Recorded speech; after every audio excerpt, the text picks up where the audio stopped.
Hello guys, today I'm going to tell you about that LeisureMeta token.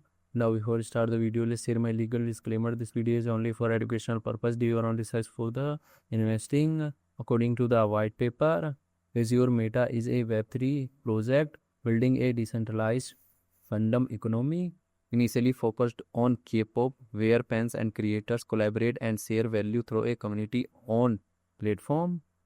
Web3 Fandom DAO, it's decentralized autonomous organization DAO that gives fans governance power over the ecosystem. You could like LM platform. The core platform enables direct fan creator interaction, content activities, and fair reward distribution. LM token utility. The LM token is used for governance, voting, and accessing benefits within the LeisureMeta ecosystem. LeisureMeta project institution rating is 4. LeisureMeta token total supply is 4.66 billion and circulating supply is around 3.56 billion LM token. LM token is listed on LBank, Gate.io, Bitham and other exchanges.